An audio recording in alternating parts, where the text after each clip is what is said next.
guys, welcome back to my channel. My name is Michelle Saga and I am the crafty chick behind Shell's Beads. Today's video, we are going to be doing a technique that I have called reverse peekaboo, and that's where we're going to take something other than glitter and use it as our peekaboo feature. For this, I'm going to be taking a beautiful patterned vinyl from Northeighy on Etsy, and we are going to be using that for our peekaboo feature instead of glitter.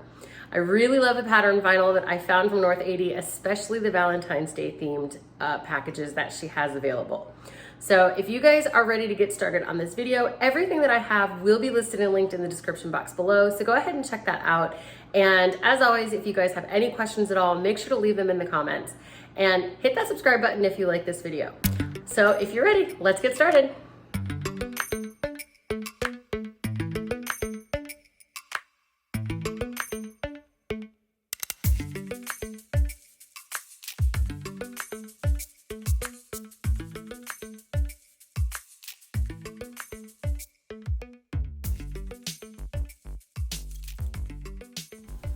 To get started with today's video, you're going to take your sheet of vinyl from Northeighy.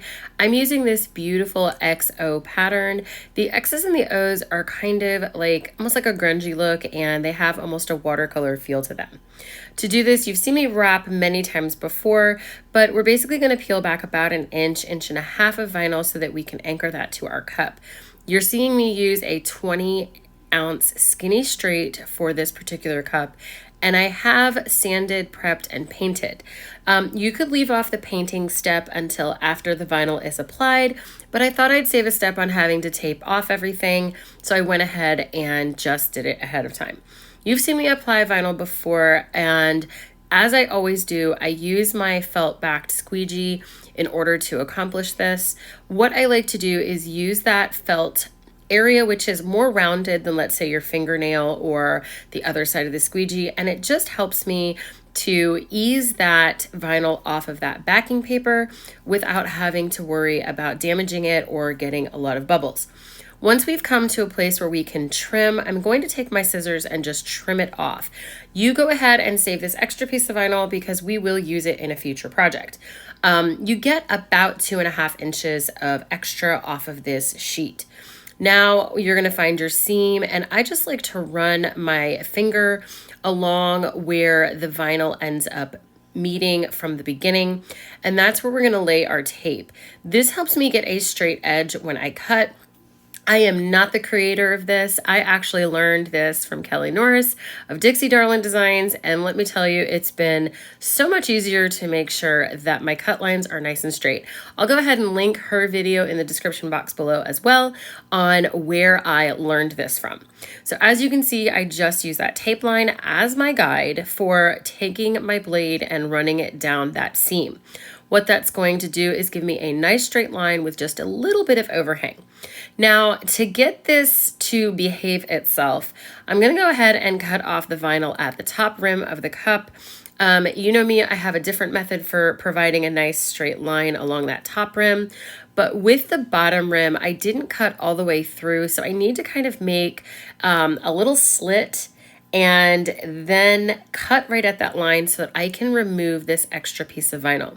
This is the excess that we cut off by using that tape method. This is a nice busy pattern, so you don't have to worry about your pattern lining exactly up. And one of the reasons I chose this particular pattern. Just go ahead and make sure everything is smooth, and then we are going to take care of that bottom rim. I try my best to make sure that it's pulled as smooth as possible, and then like the top rim, I'm going to run my blade around it just to trim off enough so that we don't have any bulk at the bottom. Now I'm going to be taking my Wicked Shimmer tool with the smallest thickness that it comes with, and I'm going to be using that to trim off the bottom of the vinyl here.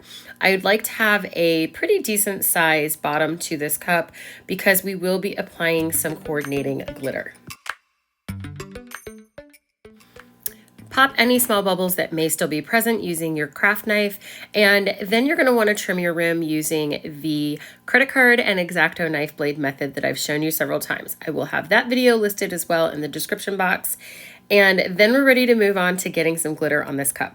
So this is a reverse peekaboo. So we are going to treat this kind of like an epoxy method, except for we are not going to be dumping glitter onto this cup. I take less than 1 milliliter of epoxy, spread it all over. You might notice that my paint job got a little messed up. Don't worry about that, guys. We are going to be using a really nice dense magenta glitter to glitter the bottom of this cup, so you won't see those little mistakes. Alternatively, you could tape this back off and respray paint the cup. I do have to apologize. The footage of me applying the Smitten from PDB Glitter was lost somehow in the shuffle, and I don't know where it is. So unfortunately, the only glitter you see me applying is this San Francisco from Chaos Glitter, but we're going to be applying the Smitten in the exact same way. Dump a tiny bit out on your parchment paper, and I'm just going to pinch and sprinkle this glitter all over my cup. Basically, what I just want to add are these little pops of sprinkle, and you do want to get it in enough places because you want to make sure that this will show through when you remove your peekaboo. You're going to repeat this using the Smitten, and then you're also going to take the Smitten to the bottom of the cup, making sure that you're covering that small rim between the vinyl and the bottom, and also carrying it up about 1/4 to 1/2 of an inch up the bottom of the cup.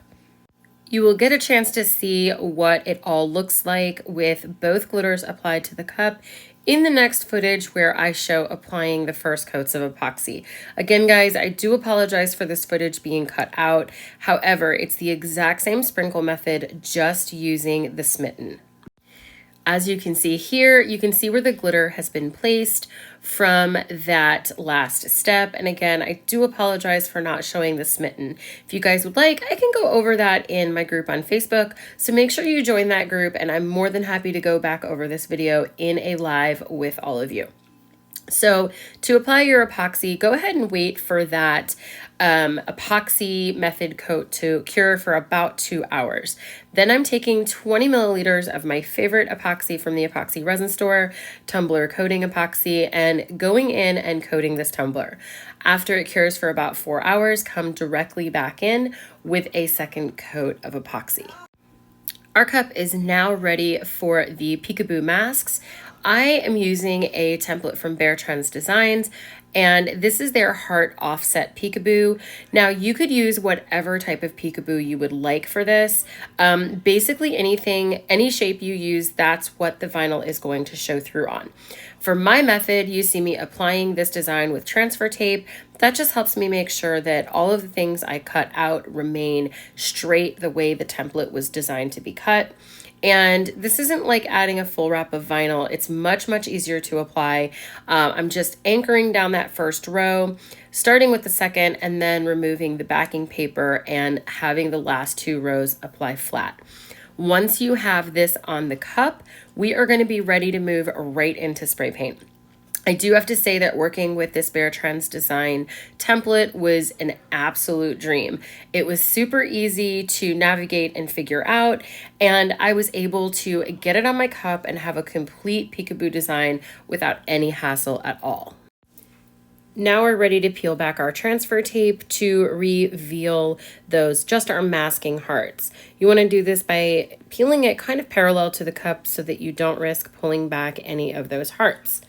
After we have that peeled back, we are ready to apply our spray paint that will give us our peekaboo effect. To do this, I'm taking Magenta by Rustoleum 2 times, and then I'm also taking Ballet Slipper Pink from Krylon. That is also a satin color. Now, I do have to tell you guys that I kind of have a love-hate relationship with magenta paint, which is what actually led me to making peace with it and letting it dictate how it wanted to be used in my designs. So this is how I came up with the speckled method. I'd like to say that it was born of some creative genius, but it wasn't. It was basically the mother of all necessity. So for this one, I am applying a nice full coat of the magenta to the cup. I am not letting these layers dry in between applying the paint. And I go directly in, and in the center of the cup, I come in with the Ballet Slipper Pink. It looks white on camera, but it is a beautiful baby blush pink. I take it almost all the way to the ends because I want to have full coverage to cover any vinyl that was peeking through with the magenta. Once I have that applied, I'm going to start adding magenta along the tops and bottoms of the cup. Now, here's where you are going to start to notice this speckle effect. That paint fallout normally would kind of be the death of an ombre, but in this case, we're going to use it to our advantage to create a beautiful speckled effect. This actually kind of reminds me of some of those hand-painted signs you see where they purposely speckle the paint like this and it becomes part of the design. So I decided to do the same thing, and you see me alternating the colors until I build up a nice fade between the two colors while keeping some of that speckle design. You can do as much or as little of this as you would like, and keep in mind you won't see everything because we will be removing those heart masks to reveal the vinyl underneath. I am pretty happy with the way this looks, so once I have that done, I want it to dry for about 45 minutes before we come in and remove these masks. So as you see me doing here, I'm taking my weeding tool and I'm very carefully weeding these hearts out. What I want to do is peel them back and remove it without disturbing the paint around it. The best way to do this is to take your weeding tool and kind of, if you have to scrape it towards the decal, not any part of the cup. That way you ensure that you don't accidentally scratch all of that paint that you just applied. I'm going to move around the cup and remove every single one of the hearts the same way that you saw me doing the first one, and once we have those off, we are going to be ready to clean up the bottom of this cup.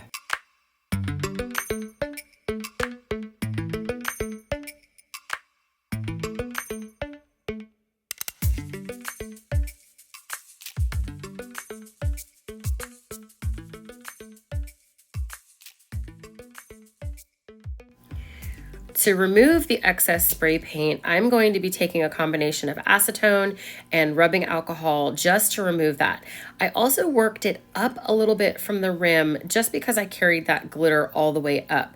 Once again, guys, I apologize for being out of frame here. After you've gone in with the acetone, you're going to come back in with a clean part of your rag and clean up the rest of that with the alcohol side of it. This is how your cup should look when we're done with both of those steps. I loved how this looked. I love the speckle effect. And now it's time to get a couple coats of epoxy on and add just a little more bling to our cup. Now we are going to move on to adding a flood coat of epoxy to our cup. And to do that, I'm going to take 20 milliliters of epoxy and get it onto the cup. Normally, I would only use 10 to 15 milliliters, but I want a thicker flood coat on here because we will be hand sprinkling in a beautiful opal chunky mix from Diamond & Dust called Waterfalls. This is my favorite for adding that beautiful pop of glitter sparkle, but also allowing it to pick up the colors of paint or vinyl that I have underneath. Let that spin and level out for just a few seconds. Then when you are ready and your coat has smoothed out, we're going to pick up pinches of this glitter and sprinkle it all around the painted areas. Because this is transparent and opalescent, it's okay if some of it gets on your heart cutouts, but mostly try to keep it to your painted areas. One of the reasons we added a nice thick flood coat was because this glitter will end up kind of settling into that epoxy and creating some pock marks. I also added a second coat of epoxy about 3 hours after that one just to make sure that we were completely smooth for adding our decals. I also went ahead and did a little bit of light sanding prior to adding these. So what you see me here is this is the offset that comes with the Bear Trends file, and I struggled a little bit with making sure these were placed correctly, but basically I found it was easier to use the bottom of the heart as your guide and use that as your starting point. And so line that up, and then the rest of the decal lined up really nicely without any drama. I was quite happy with this template overall, and I love the effect. I will have this beautiful pink opal vinyl listed in the description box below. Another piece of the file are these beautiful heart accents. I decided to cut mine out of textured gold vinyl that I got from the Vinyl People. And I thought it helped to highlight those shattered pieces of gold glitter that we used in the base coat over our vinyl. Once you have these hearts placed, the cup is pretty much finished as far as the design is going to go. What we're going to want to do is just take a couple more steps and then add our final coats of epoxy, and then this cup will be finished.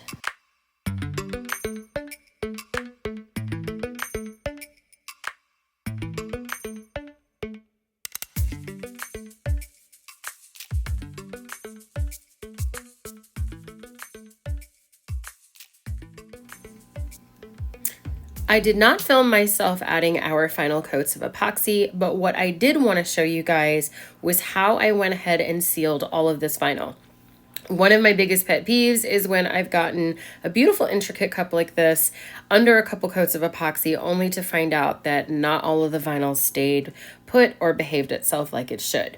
So I'm using CC DIY's Quick Coat, which is a water-based urethane sealer.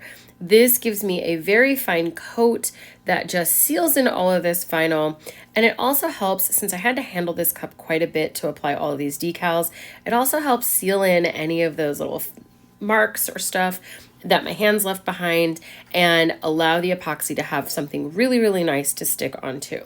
So like I said, guys, I did not film the final coats of epoxy, but this cup did take 3 final coats. I figured I've shown you guys tons of times the epoxy, and really I wanted the focus of this cup to be on this peekaboo method that I have used. So I hope you guys enjoyed making this cup. Let your epoxy coats cure for about 4 hours in between, and then let that final coat of epoxy cure for at least 72 hours before you go to use your cup. As always, guys, thank you so much from the bottom of my heart. I hope you really enjoyed this video, and stay tuned for another video this week on another fun project. If you like this video, please give it a big thumbs up. Comment down below. I love to hear from you guys. Make sure to hit that subscribe button. And from the bottom of my heart, thank you, thank you, thank you. Please make sure to join my Facebook group. I know we're small right now, but I would love to see it grow in numbers and us to have a ton of crafty fun. So if you'd like to watch my last video, go ahead and click here. Don't forget to subscribe. Until next time, guys, stay creative.